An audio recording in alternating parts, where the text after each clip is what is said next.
komitmen kita untuk berdakwah ini, niat kita itu diawali untuk menolong agama Allah. Surat Muhammad ayat 7 itu menyatakan, ya kan, intan surullah yansurukum wa yusabbit aqdamakum. Tolonglah, belalah agama Allah ini, Allah akan membela kamu dan akan mengokohkan kedudukanku. Saya merasakan itu. Pertolongan Allah terhadap kesulitan-kesulitan yang saya hadapi itu terjadi ketika saya kuliah. Rasa-rasanya tidak mungkin saya bisa kuliah di Yogyakarta, tapi Allah menolong saya. Saya dapat beasiswa. Beasiswa di Jogja 5,5 tahun saya tidak bayar uang kuliah, bahkan saya tinggal di tempat sekjen, ya, di Mas Sekjen, ya. Itu pertolongan Allah. Yakinlah kalau Allah sudah menolong kita, segala hambatan, tantangan, rintangan, kesulitan yang kita hadapi itu akan dapat kita atasi.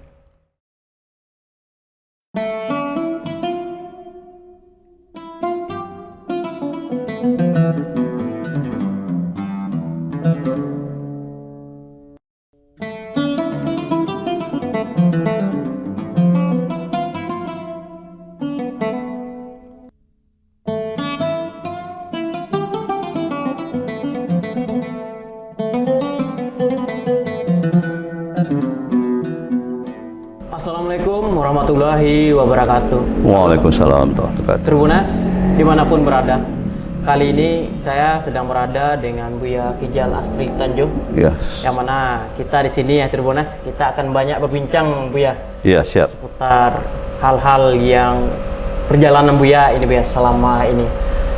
Selama ini orang tahu ya Buya Kijal ini adalah putra daerah Pasaman nih. Ya, Air Bangis Pasaman Barat. Air Bangis Pasaman Barat itu. Ya. Jadi kita nanti akan mengupas-ngupas semuanya Buya. Buya sendiri adalah salah satu tokoh Muhammadiyah Sumbar Buya. Ya. Dan juga ketua harian Masjid Taqwa Muhammadiyah Sumatera Barat.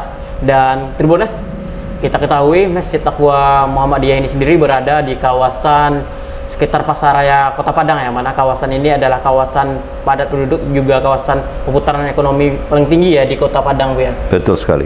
Jadi di sini kita sedikit banyak akan mengulas seputar Buya. Buya nanti bisa perkenalkan dulu Buya kepada Tribuners profil Buya dari ini Buya.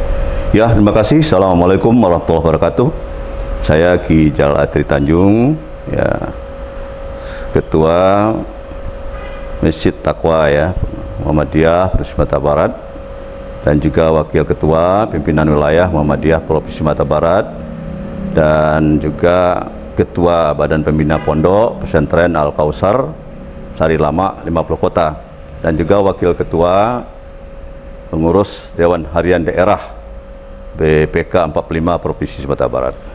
Untuk itu Buya salah satu advokat senior juga ya Buya? Ya, saya juga advokat senior dan juga wakil ketua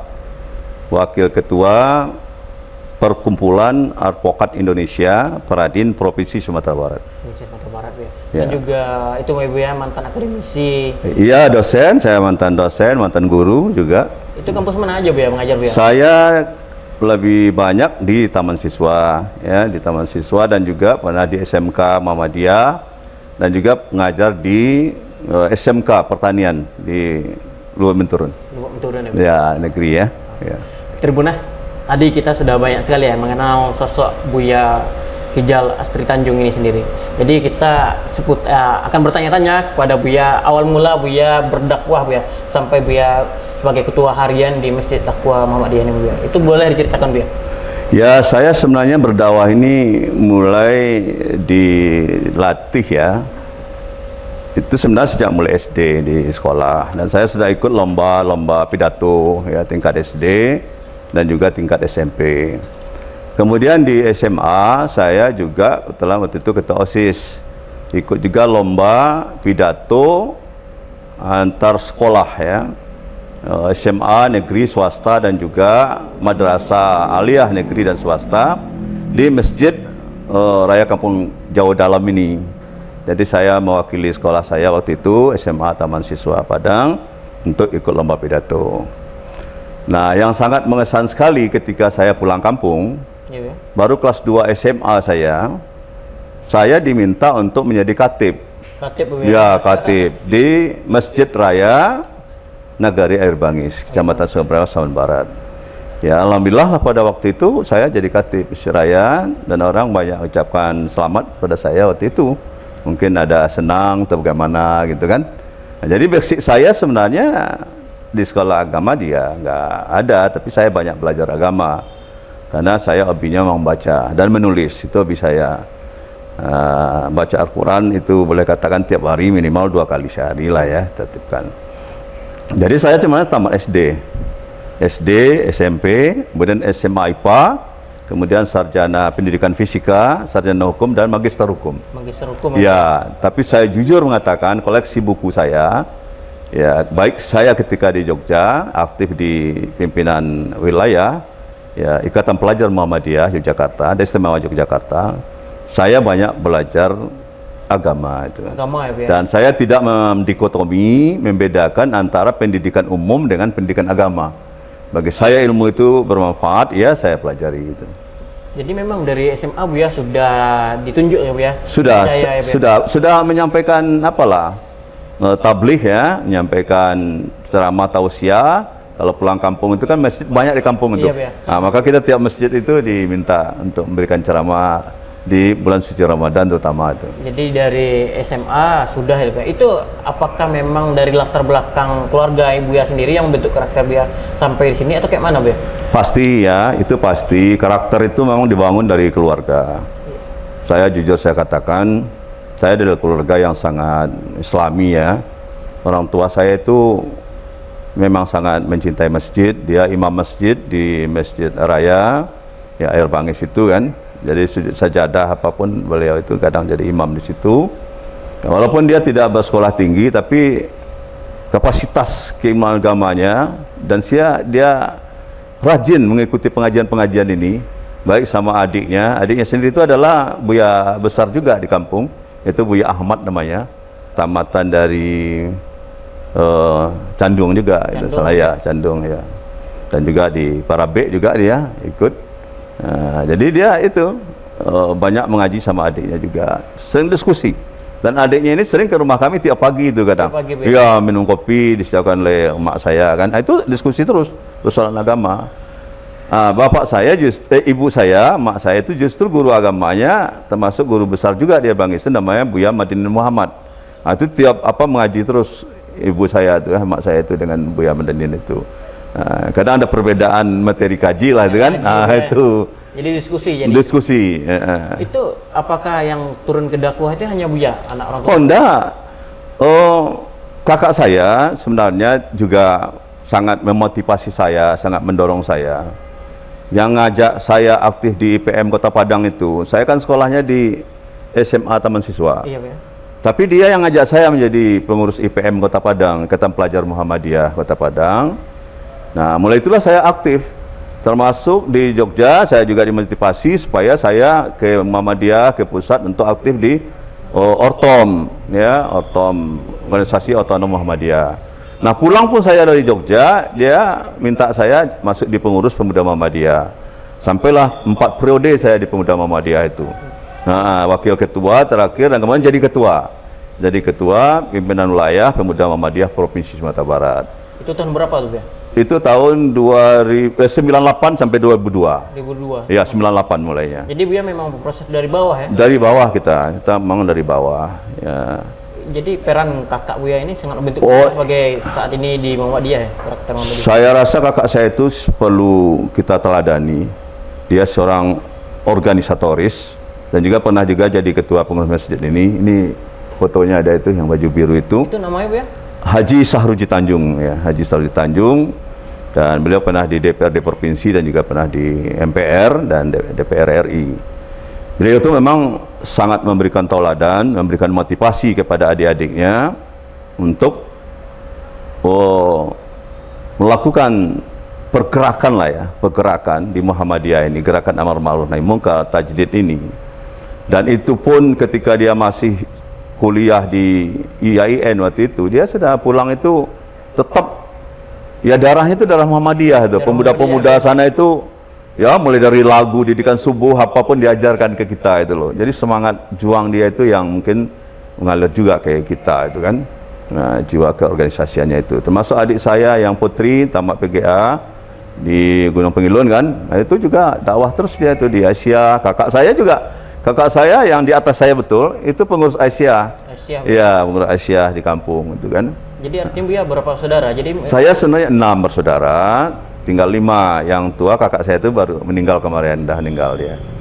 Jadi tinggal 2, kakak saya yang laki-laki, 1 lagi jadi datuk di sana, jadi datuk suku Tanjung, Datuk Rajo Ahmad ya. Saya dulu ditawari juga jadi datuk udah berapa kali, tapi saya karena berada di Padang, saya nggak mau, karena prinsip saya gini, untuk apa kita memangku sebuah jabatan kalau kita tidak melakukan ya tugas-tugas dan tanggung jawab yang diberikan. Amanah itu kan diminta pertanggungjawabannya. Jadi memang banyak perjalanan Buya. Buya ini sendiri dikenal orang sebagai mubalik nih Buya. Di balik mubalik nih bagi apa Buya dikenal masyarakat luas nih Buya? Ya mungkin orang pernah kenal saya juga di partai politik ya. Karena bagaimanapun saya cukup pendiri, inisiator PAN Sumatera Barat salah seorang, dan juga pernah jadi wakil ketua 2 periode, dan juga pernah jadi ketua ya, DPW PAN Sumatera Barat gitu kan. Jadi artinya Buya aktif juga di politik gitu. Oh, saya aktif, pernah calon wakil gubernur juga saya. Pernah ya waktu pemilihan langsung ya. Itu tahun berapa? Bukan waktu pemilihan perwakilan dewan ya. Itu tahun berapa tuh? Itu tahun 2002 kalau tidak salah. Ya, gitu. Jadi inisiator pendirian DPW PAN Sumbar ini Buya salah satunya. Ya, saya masuk salah seorang ya. Jadi sempat jadi wakil dan jadi ketua puncak. Iya, pernah jadi ketua DPW PAN Sumatera Barat. Betul. Ya. Ya di Tribunas kita tahu ya Buya ini di selain mubalik di belakangnya juga aktif sebagai politikus. Nah, begitu juga ketika di mahasiswa ya. Saya di samping IPM DIY itu, saya aktif di kampus. Saya ketua Badan Perwakilan Mahasiswa Fakultas Keguruan Ilmu Pendidikan. Dan mahasiswa kita pada waktu itu sana sangat banyak sekali ya. Jumlahnya puluhan ribu kan. Nah, saya juga sebagai anggota resimen mahasiswa Mahakarta. Tahun 83 saya jadi anggota resimen di bawah Gombong. Juga jalan kaki saya dari Gombong ke Jogja 126 kilo pakai ransel, pakai senjata jeren lah kan. Karir saya di resimen itu mulai dari staf 7 ya Libang, kemudian staf 4 Umas, dan kemudian staf 2 operasional, dan kemudian wakil komandan batalion, dan juga terakhir saya jadi komandan batalion. Ya, batalion membawahi 14 perguruan tinggi swasta di daerah istimewa Yogyakarta. Sempat latihan tembak mayar saya di Bandung tahun 83, dan juga latihan tembak mayar di Magelang. Jadi prepaid tembak mayar saya itu ada senjata genggam, ada senjata laras panjang itu loh. Itu. Buya, ini tadi Buya sudah menyampaikan juga latar belakang keluarga Buya ya, yang bentuk Buya. Untuk yang memutuskan Buya berdakwah ini sendiri, apakah arahan dari orang tua atau niat hati Buya sendiri Buya? Sebenarnya janji saya sih sama orang tua saya jujur saya katakan.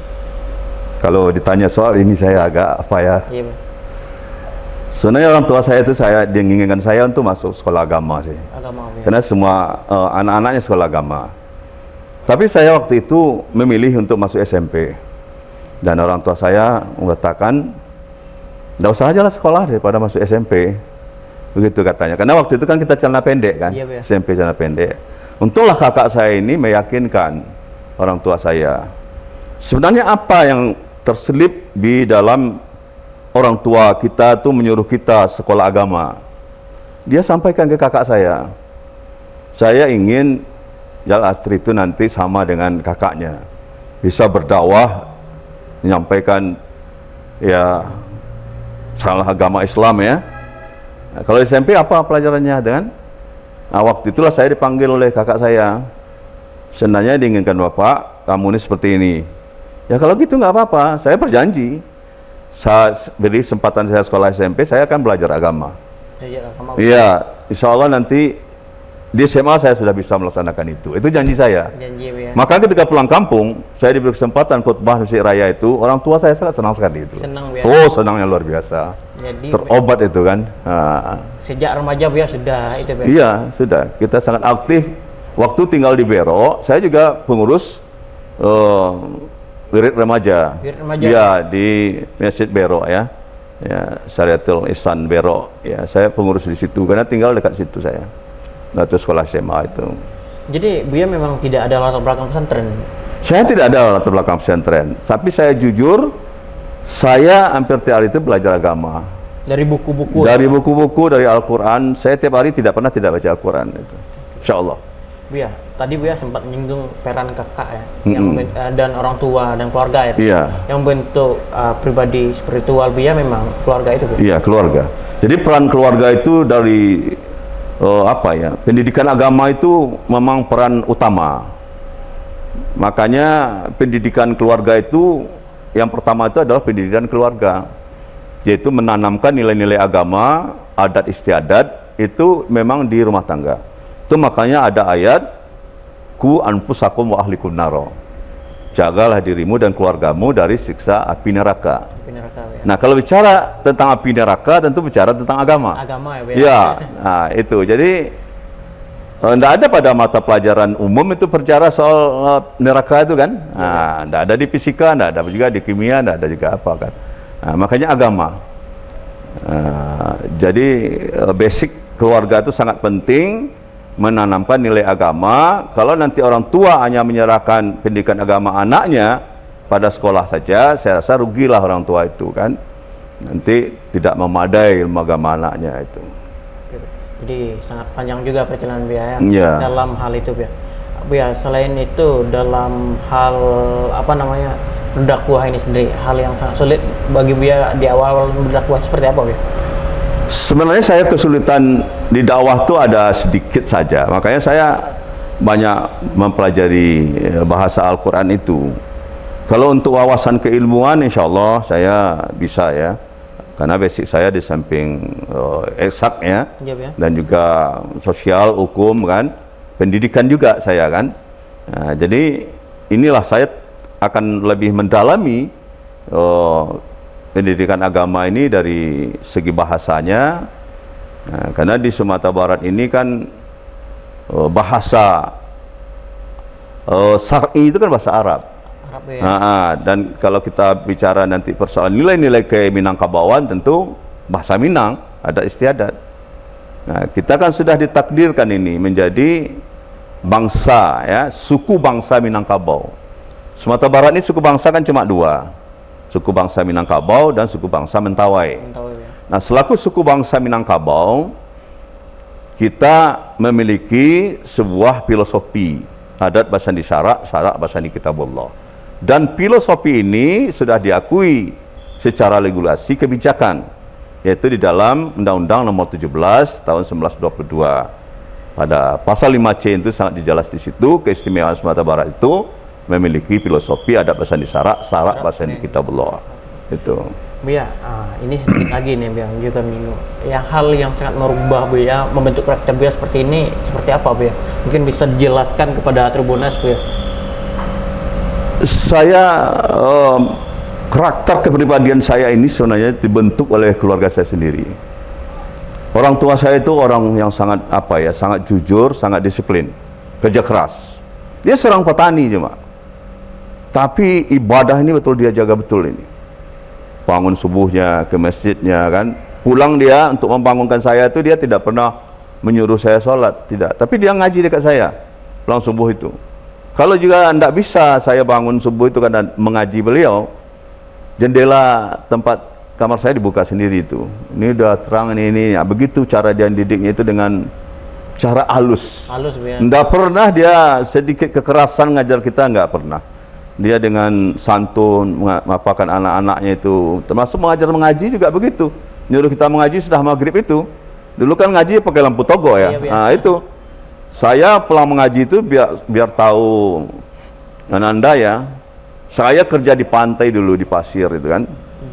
Ya di air bangis itu saya kerja. Ya di pelelangan ikan itu kerja tempat mama.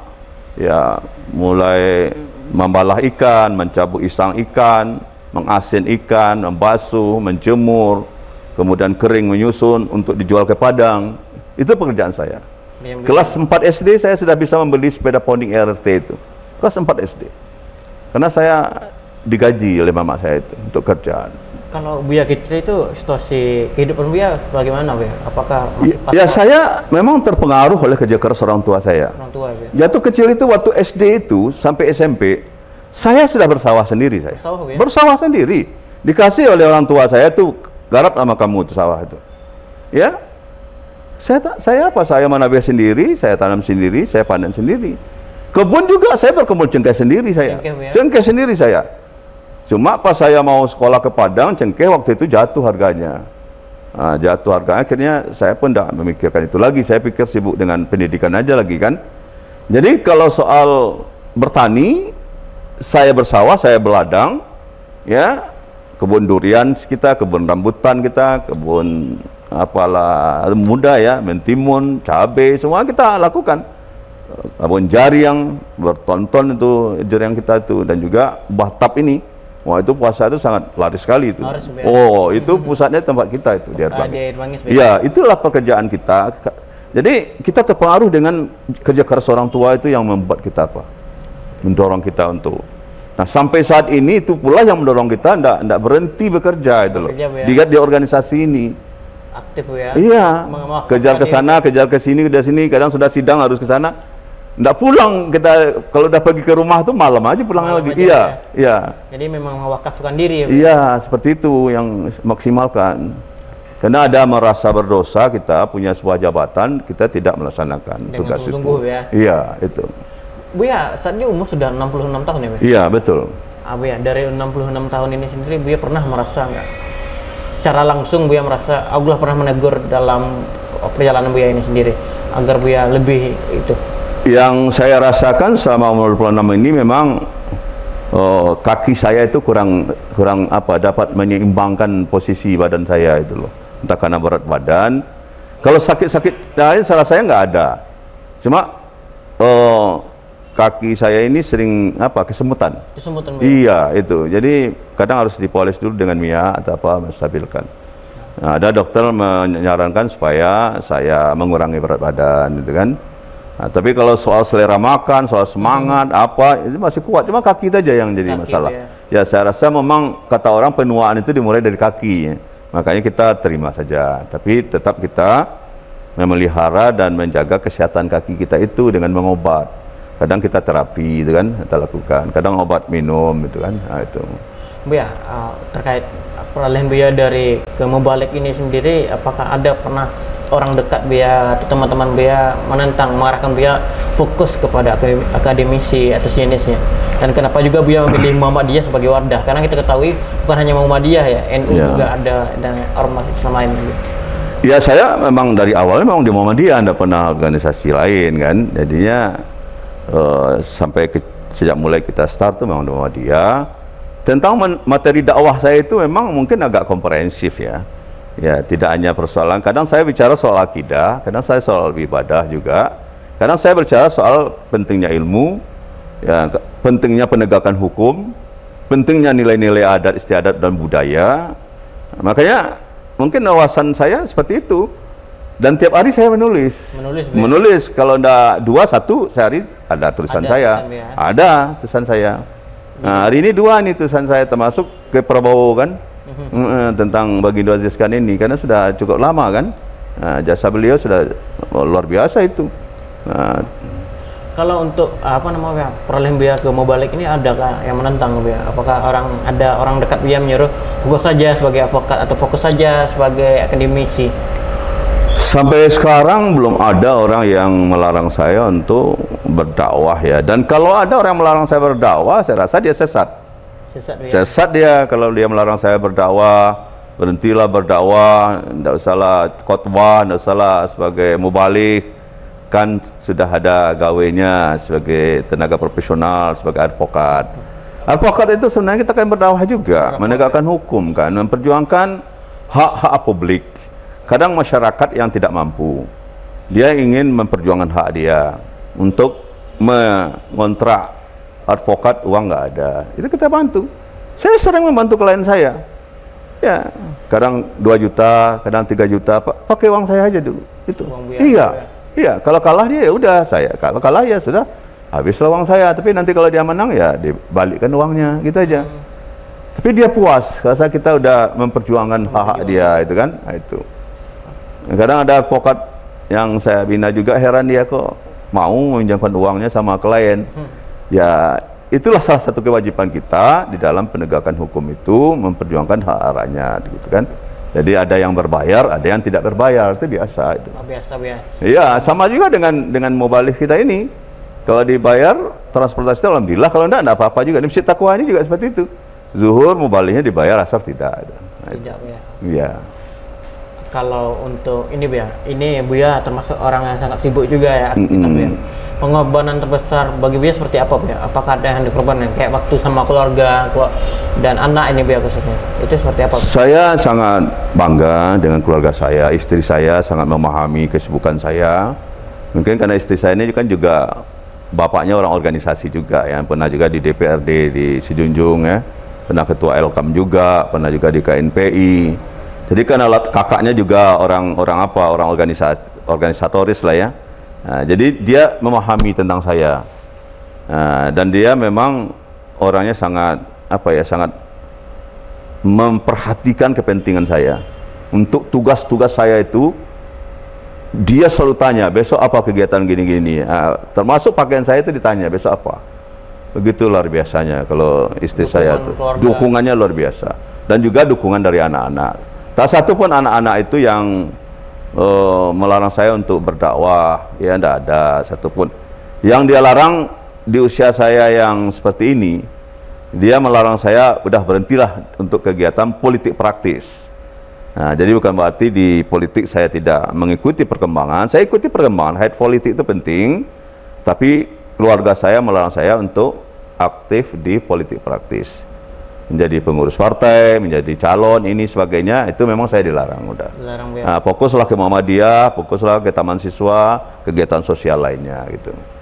Jadi Buya tadi sempat menyinggung ya di awal ceramah Buya itu di SMA di salah satu masjid. Masjid Raya, masjid terbesar di kampung saya. Kampung Buya. Itu ceramah Buya seperti apa yang Buya sampaikan itu? Waktu itu saya menyampaikan tentang nilai-nilai keislaman dan Pancasila waktu itu. Jadi pentingnya tauhid, pentingnya kemanusiaan. Nilai kemanusiaan itu tidak boleh ditempatkan di bawah nilai materi. Jadi mari kita menghargai kemanusiaan itu di atas nilai materi. Jangan sampai karena materi kita mengabaikan kawan, mengabaikan keluarga, ya kan? Nah, kemanusiaan itu ditempatkan di bawah nilai Tuhan. Gitu. Nilai Tuhan. Nah, itu yang penting. Makanya ketuhanan yang Maha Esa, kemanusiaan yang adil dan beradab. Makanya sifat manusia, ya, kemanusiaan itu kan melekat sifat-sifat manusia di situ.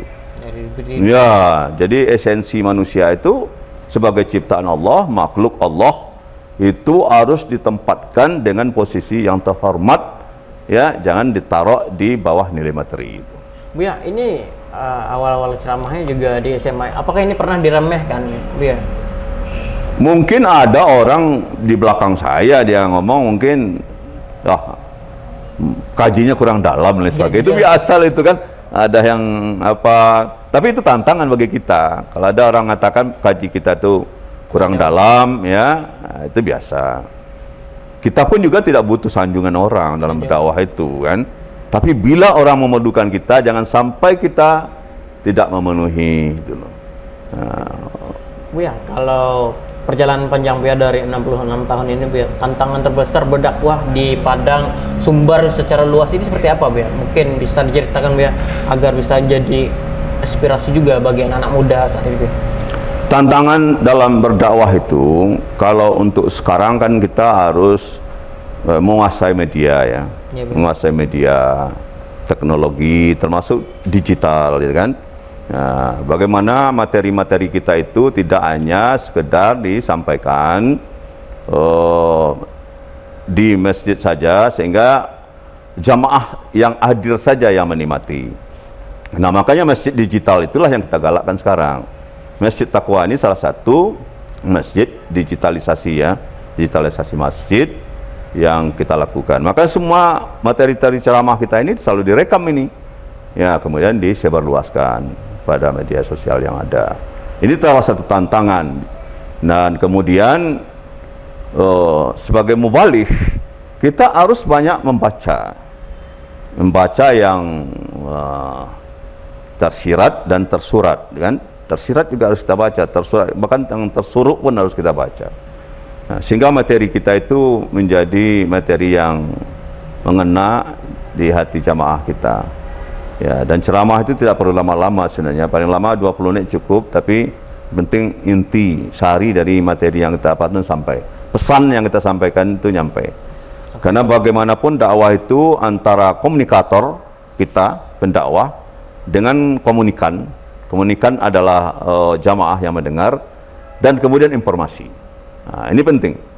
Jadi komunikator, komunikan, pesan yang disampaikan, nah, itu harus dikemas dengan baik. Kemudian media.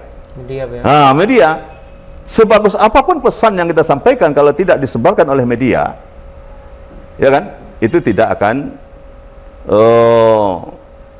efektif, ya, efektif, dan jangkauannya itu terbatas kalau hanya didengar oleh yang adil saja. Makanya media ini penting, dakwah di media ini penting. Maka juru dakwah harus berteman dengan orang-orang media, ya, supaya bisa disebarkan materi kita itu. Nah, akhirnya nanti kita akan tahu dampak dari materi kita ini apa. Bisa diukur nanti, itu kan bisa dinilai bagaimana tanggapan orang terhadap materi kita di media, kan bisa dilihat. Iya, Bang. Nah, itu makanya. Buya, ini juga panjang juga Buya mengenai materi-materi dakwah. Apakah Buya pernah terpikir nggak Buya ingin berhenti berdakwah ini Buya? Wah, sampai sekarang belum saya memikirkan dakwah. Justru saya sekarang ingin melakukan revitalisasi penguatan dakwah saya. Apakah itu dakwah bil hal maupun dakwah bil lisan, apakah itu dakwah melalui digital, dakwah komunitas, dan juga dakwah kultural. Nah, itu harus kita masuki semua. Jadi justru kita tidak boleh berhenti berdakwah itu. Berdakwah itu berhentinya kita udah mati aja gitu kan, karena kita mengajarkan ilmu pada orang lain. Nah, kalau momen yang paling mengharukan dalam berdakwah itu seperti apa yang pernah Buya rasakan Buya sepanjang perjalanan Buya ke daerah-daerah memberikan dakwah ini Buya? Ya, kita haru sambutan dari masyarakat. Misalnya kita ada pengajian bulanan, ya, bulanan Muhammadiyah di kabupaten kota itu umumnya kan ribuan juga yang hadir kan di masjid-masjid itu. Mereka itu mendengarkan materi kita itu dan juga menyerap apa yang kita sampaikan. Dan juga ada saatnya juga kita berdakwah di tempat-tempat yang sepi, tidak banyak orang. Karena saya juga pernah menjadi ketua, ya, lembaga pengembangan cabang dan ranting Muhammadiyah. Jadi saya juga ke cabang-cabang dan ranting itu. Iya, 2,5 tahun saya berangkat sudah Jumat ini sore, nanti pulangnya Ahad malam. Ya. Bisa perjalanan itu 3 titik sampai 4 titik itu. Ya, kita bermalamnya di rumah ketua ranting, ketua cabang. Ya, dan kita tidak merepotkan apa di kamar di apa saja cukup kok, di ruang tamu aja. Dimintakan tikar, ya kita tidur di situ. Buya, tadi Buya sempat menyinggung terkait dakwah saat ini Buya. Seperti Masjid Muhammadiyah Takwa di Pasaraya ini sudah mulai digitalisasi Buya. Ya, betul. Apakah perlu dakwah ini menyesuaikan juga Buya di tengah media sosial, gencar media sosial Buya? Itu menurut Buya seperti apa Buya? Iya, jadi kita kan fakta menunjukkan Masjid Takwa ini kan tidak seperti dulu jemaahnya. Iya Buya. Kalau dulu Jumat itu penuh sesak sampai di lantai 3. Nah, di lantai 3 itu orang juga penuh. Nah, sekarang lantai 2 saja, ya kan? Iya. Nah, makanya melalui media inilah kita sebar. Karena masjid makin bertambah juga kan. Nah, jadi jangkauan dengan media ini kan jauh lebih lebih banyak dibanding mereka yang datang di sini.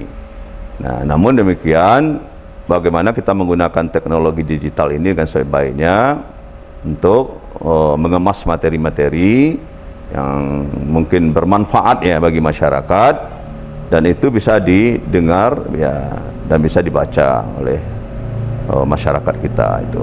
Ya, Buya.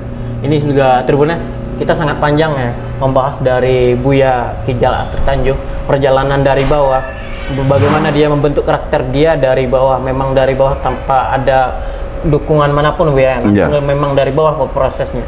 Dan dari mimbar juga Bu ya sampai saat ini membantu masyarakat Bu ya. Bu ya, kita sudah masuk di titik akhir Bu ya. Mungkin ada yang ingin disampaikan kepada generasi muda Bu ya, agar generasi muda ini bisa mengikuti cara Bu ya berdakwah ini sendiri. Ya, jadi komitmen kita untuk berdakwah ini, niat kita itu diawali untuk menolong agama Allah. Surat Muhammad ayat 7 itu menyatakan, ya kan, intan surullah yansurukum wa yusabbit aqdamakum. Tolonglah, belalah agama Allah ini, Allah akan membela kamu dan akan mengokohkan kedudukanku. Saya merasakan itu. Pertolongan Allah terhadap kesulitan-kesulitan yang saya hadapi itu terjadi ketika saya kuliah. Rasa-rasanya tidak mungkin saya bisa kuliah di Yogyakarta, tapi Allah menolong saya. Saya dapat beasiswa, Siswa Bu ya. beasiswa di Jogja 5,5 tahun saya tidak bayar uang kuliah, bahkan saya tinggal di tempat sekjen, ya, di mas sekjen, ya. Itu pertolongan Allah. Yang kedua juga begitu, saya kuliah juga sarjana hukum tidak bayarkan kuliah. Di kuliah di UNAN S2 saya juga tidak bayar kuliah, beasiswa saya. Beasiswa. Iya, jadi memang pertolongan Allah itu sangat banyak pada saya. Orang tidak akan mungkin berpikir, saya tidak pegawai negeri, ya kan, hanya guru yayasan, ya kan, dosen yayasan, ya kan. Tapi bisa bekerja, berdakwah seperti orang yang memiliki yang lain gitu, yang sama itu kan. Jadi pertolongan Allah itu memang selalu kita minta di dalam kita bekerja. Yakinlah kalau Allah sudah menolong kita, segala hambatan, tantangan, rintangan, kesulitan yang kita hadapi itu akan dapat kita atasi. Oke, Bu. Ini sangat banyak pelajaran yang kita dapat. Tribunas, saya Muhammad Afdallah Prianto dan bersama Buya Iya. Jalasi Tanjung, Betul. kita undur diri ya. Download Tribun X sekarang, menghadirkan lokal menjadi Indonesia.